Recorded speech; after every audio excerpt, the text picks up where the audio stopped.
Olá, gente. A gente quer ter voz ativa. Me parece ser um refrão de uma música, um pedaço de uma música que faz exaltação ao povo ter liberdade, ter voz ativa, porque o período militar foi um período de extremo fechamento e de perseguição às liberdades do povo, né, das pessoas. Então, sempre se vem uma discussão, o que houve em 64, foi uma revolução ou foi um golpe? Por muito tempo, a história mais tradicionalista dizia que foi uma revolução. Se você fizer uma pesquisa, nos livros didáticos mais antigos, na época da ditadura militar, você vai verificar que lá eles colocam como uma revolução, né? Na verdade, não foi uma revolução. Foi um golpe de Estado dado pelos militares com o apoio dos setores conservadores da sociedade brasileira na época, representado pela burguesia nacional e pela classe média urbana, né? Mas o golpe não caiu do céu, né? Ele foi construído. Se você fizer uma análise da vida republicana, os militares, desde a proclamação da República, tiveram este sonho de se implantar uma ditadura militar no Brasil. Também não vamos generalizar que todos os militares eram favoráveis à ditadura, né? Tinha alguns militares que pensavam diferente, eles não eram favoráveis à ditadura. Na história nós não podemos generalizar, achar que todos os militares foram favoráveis ao golpe, que todos os militares queriam uma ditadura para o Brasil. Não é muito bem assim, tá? Então, houve os antecedentes do golpe, houve toda uma realidade, né? Houve toda uma preparação, houve todo um contexto histórico para que o golpe se concretizasse em 1964. Se você fizer uma análise, como eu falei anteriormente, esse golpe ele vem trabalhado desde a década de 20, 30, 40, 50 e se concretiza em 1964, até eu entendo que seja pelo contexto internacional da época, porque década de 60 é do pós-guerra, né, Segunda Guerra Mundial, onde estava ocorrendo uma corrida, pode-se dizer, no campo da geopolítica internacional entre Estados Unidos e União Soviética, aquilo que genericamente convencionalmente se chama de Guerra Fria, né? Então, nós temos que fazer esta ponte entre a Guerra Fria e o golpe de 64. Não é em vão que os Estados Unidos foi o grande articulador externo do golpe de 64. Então houve todo um processo de construção e de contexto histórico, né? Desde 1945, olha, fim do governo getulista. Com a fase, né, dentro da linha do tempo da história, da historiografia brasileira, após o governo de Getúlio, que era um governo populista, né, todos os presidentes que governaram o Brasil foram herdeiros desse populismo. Cada um, lógico, eles não foram na íntegra a mesma coisa que o Vargas, né? Mas, na verdade, eles tiveram como recurso de manipulação, pode-se dizer, o populismo das massas, né? Então, se você analisar o governo de Juscelino Kubitschek era um populista, herdeiro do varguismo. Dizem que ele atendia as pessoas descalços lá em Brasília, no seu gabinete, para repassar essa ideia de pé no chão, de que está próximo das massas. Né? Quando o Juscelino foi eleito, os setores conservadores, representados pelos militares, e os setores burgueses, e a UDN, a União Democrática Nacional, que de democrática não tinha nada, tentaram dar um golpe. O Juscelino só assumiu porque ele comprou o porta-aviões de Minas Gerais e as Forças Armadas se aquietaram. Não, esse aí não é esquerda. Se está comprando armamentos, rearmando as Forças Armadas, então ele não é esquerda. Né? Mas ele quase sofre um golpe. Essas mesmas forças que vai levar a renúncia de Jânio Quadros, que era outro populista, era um populista baseado no falso moralismo. Né? E o Goulart também é herdeiro do varguismo, que é o último desses presidentes nessa república chamada República Populista, né? República Populista, que vai sofrer o golpe de 64. Né? Então, desde a morte do Vargas, a ampliação da participação popular na política com organizações populares. Como consequência desse populismo, né? A sociedade civil ela começa a se organizar em ligas camponesas, em organizações operárias com mais intensidade, porque o varguismo impulsiona essa participação popular, queira ou não queira, mas o povo parece que ele é impulsionado pelo aquele trabalhismo, por aquele populismo do Vargas. Né? E lógico que os setores conservadores eles não vão ver isso com bons olhos. Vai criar um cenário político, ideológico que vai criar motivo para o golpe de 64.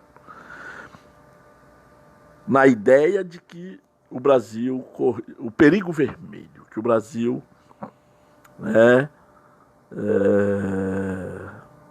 correu o perigo de se implantar uma ditadura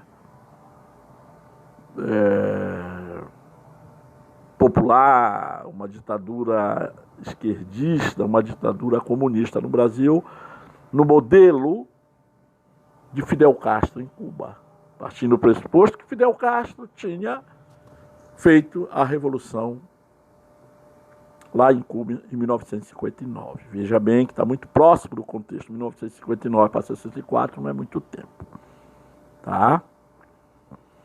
Então, olha, o povo canta, o povo canta, o povo canta. Olha, são imagens que mostram esse contexto.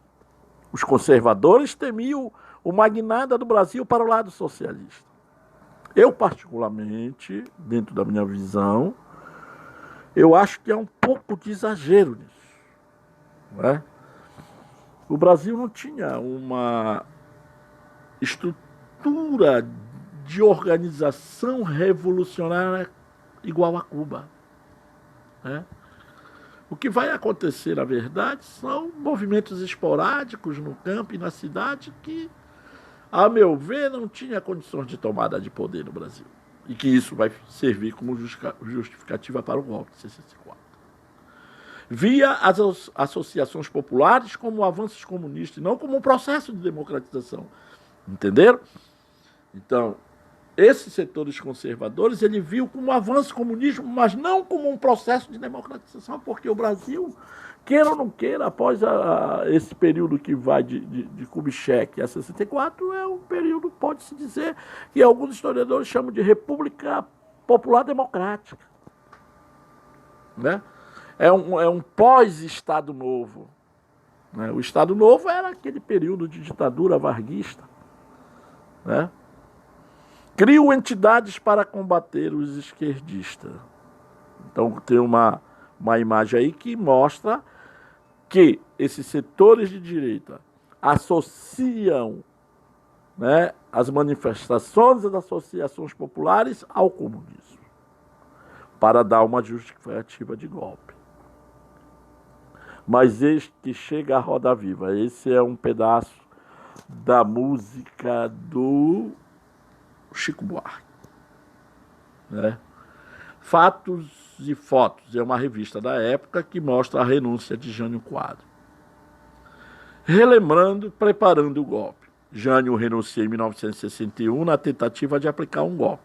Ele achava, quando ele renuncia ao Jânio Quadros em 1961, que a notícia de sua renúncia levaria o povo à rua, né?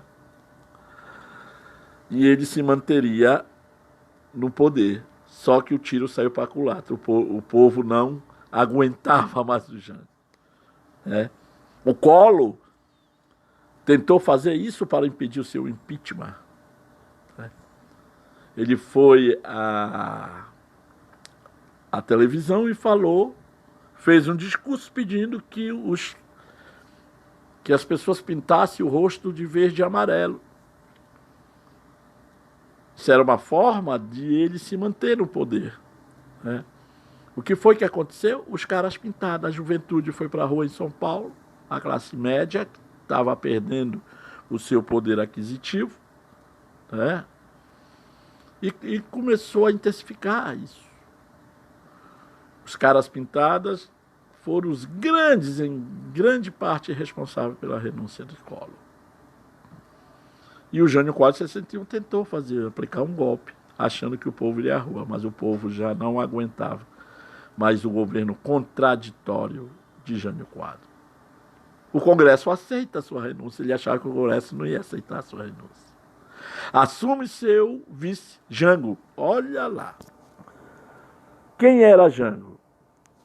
Tinha sido herdeiro do varguismo. Há uma resistência conservadora e militar à posse de Jango, acusando de tendências comunistas. Jango lá não era comunista, ele era populista. Não se confundir populismo com comunismo. São ideias parecidas, mas são diferentes. Jango assume, né? Só que, porém, o Congresso, pressionado pelas forças conservadoras, temendo que Jango implantasse uma república comunista no Brasil, eles fazem uma votação e implantam pela primeira vez na história, pode-se dizer, na história republicana, o parlamentarismo. Jango continuava sendo presidente, mas não governava, não mandava. Por quê? Porque quem governa no parlamentarismo é o primeiro-ministro. Júlio, então o Brasil já teve primeiro-ministro? Sim, Tancredo Neves, avô desse Aécio Neves aí. Ele assume o cargo de primeiro-ministro do Brasil e se implanta o parlamentarismo com o objetivo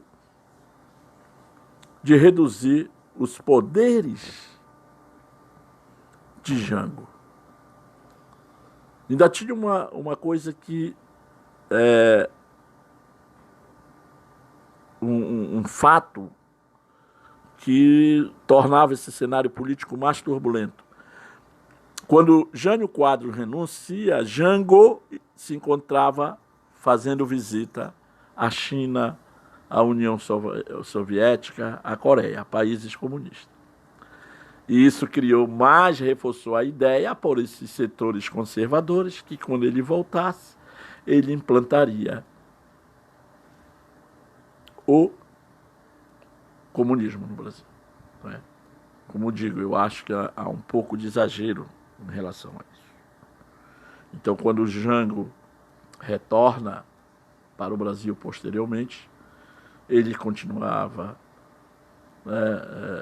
quer dizer, ele não era mais presidente do Brasil, né? O sistema era parlamentarista. 63,9 milhões de brasileiros votaram não ao parlamentarismo contra 2 milhões de favoráveis. Sim. Vai haver um plebiscito, uma consulta popular, e o povo diz não ao parlamentarismo. Olha, a propaganda da época. No dia 6 de janeiro, não, olha, uma propaganda contra a permanência do parlamentarismo. Aí que diz aí, contra a miséria, contra o analfabetismo, contra a falta de terra, contra a usurpação do seu voto. Né? Queriam que, já que pela Constituição, quem tinha que governar era o Jânio, porque com a renúncia de Jânio Quadros, o Jango era vice, ele que tinha que assumir. Tá? Então, o que acontece? Volta o presidencialismo. Agora, Jango, ele ia governar o Brasil e que isso vai ser a gota d'água. Em 13 de março de 1964 ocorra o golpe militar. Então, quando Jango, em 1963, ocorre o plebiscito, volta ao presidencialismo e João Goulart realiza um grande comício na Central do Brasil, no Rio de Janeiro, onde defende as famosas reformas de base. Gravem isso, reformas de base. Olha o que ele propõe. Na estrutura agrária, na estrutura econômica e na estrutura educacional do país. Na estrutura agrária, ele prega a reforma agrária. Puxa, meu Deus. Né? Na questão econômica, ele prega a contenção das remessas de lucros para o exterior. Ixi. E na educacional, ele propõe o aumento de vaga nas universidades para os filhos das pessoas pobres trabalhadoras. Pronto. Aquilo que os setores conservadores temiam, que eles achavam que poderia acontecer, as reformas de base estavam mostrando isso, em certo sentido, né?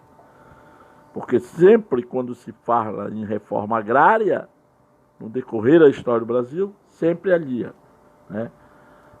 A ideia de reforma agrária é um projeto comunista.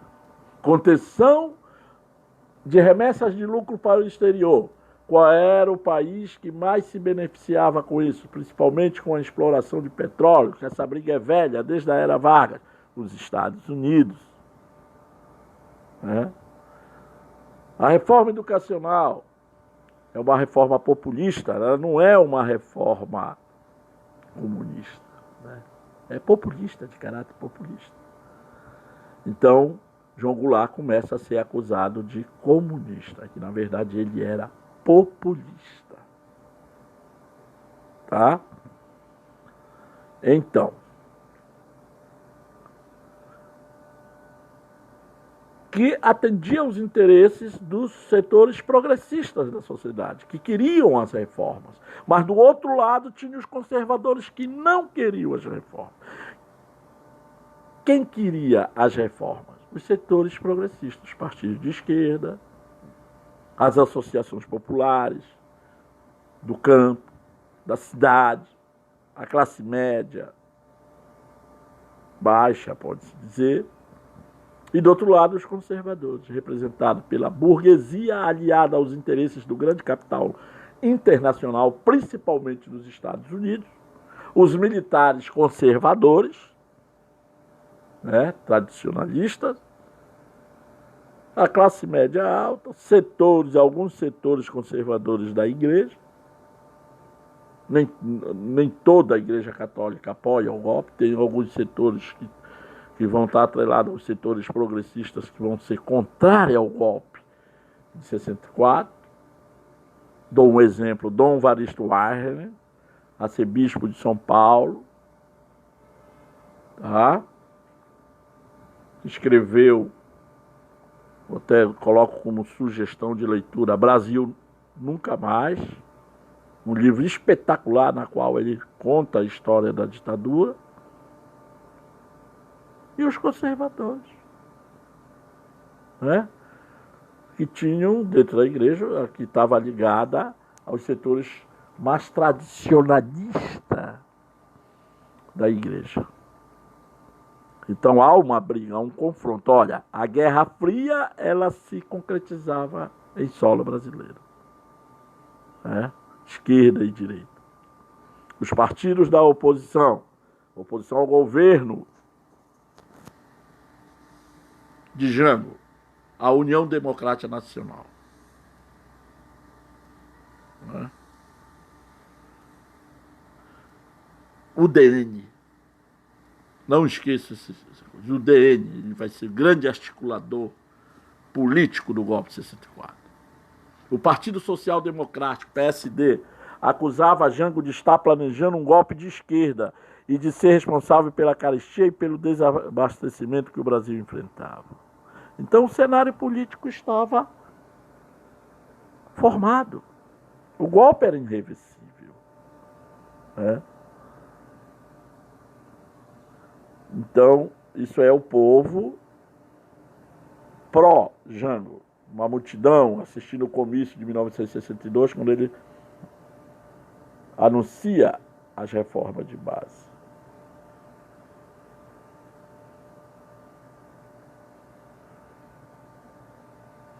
Olha Jango no palanque, discursando no seu comício na Central do Brasil. Tá? Anunciando a reforma agrária, a reforma econômica e a reforma educacional.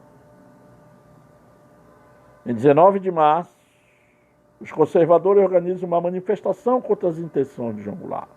Cuidado, marcha, me parece que vão lembrar de alguma coisa. A Marcha da Família com Deus pela Liberdade, que reuniu milhares de pessoas pelas ruas do centro da cidade de São Paulo. Aqui em Belém houve essa marcha, hein? A Avenida Nazaré foi palco dessa marcha, Deus, Pátria e Família. É? A Marcha da Família com Deus pela Liberdade, que reuniu milhares de pessoas pelas ruas do centro da cidade de São Paulo. Está aí foto, né? A classe média, a burguesia, e aquele patrocinada pelos setores conservadores da igreja tradicionalista. Tá? Então, outra foto. Verde, amarelo, sem foice nem martelo. Sem foice nem martelo, desculpa. Queremos governo cristão. Olha aí, a foto já pode dizer que isso é uma foto da famosa marcha Deus, Pátria e Família. É o nome dessa marcha. Luiz Carlos Guedes e Mourão, filho, com o apoio do general Castelo Branco, desencadeia uma rebelião a fim de tomar o poder. Tropas de Minas Gerais e São Paulo saem às ruas. O golpe está acontecendo no dia 31 de março de 1964, que põe o fim do regime populista e o início de uma ditadura que duraria 21 anos, que vai de 64 até 1985, quando se elege aquele Tancredo que eu falei antes. Ele seria eleito pelo Congresso Nacional como o primeiro presidente civil após 21 anos de ditadura militar. E começa o período de transição que nós chamamos de Nova República, que vai até a eleição de Collor, depois a eleição de Fernando Henrique, depois a eleição de Lula, depois a eleição de Dilma, né?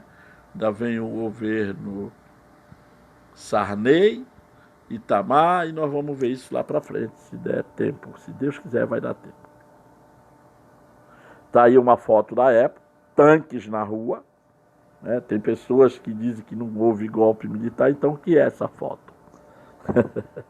Me parece que isso não é uma foto de paz e amor, não, né? Ela é bem emblemática, o tanque na rua. Tanques na rua. Jipe cheio de militares. Começa o período mais triste da nossa história. Para evitar uma guerra civil, Jango deixa o país,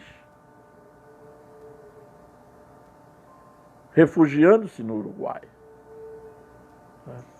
Por sinal, ele vai morrer lá no Uruguai. Os militares tomam o poder.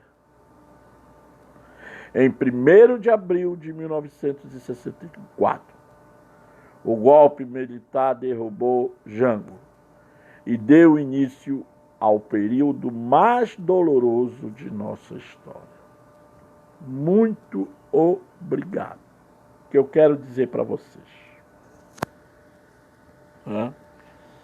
que para a semana eu vou falar do aspecto econômico, político, ideológico do golpe.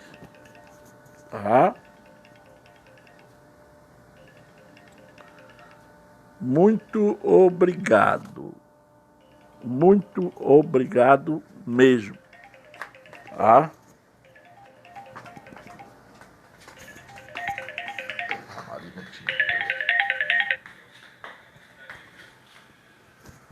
Então, muito obrigado mesmo, tá? Desculpe aí pelo telefonema, é porque eu fico direto, aí me telefonaram, mas obrigado.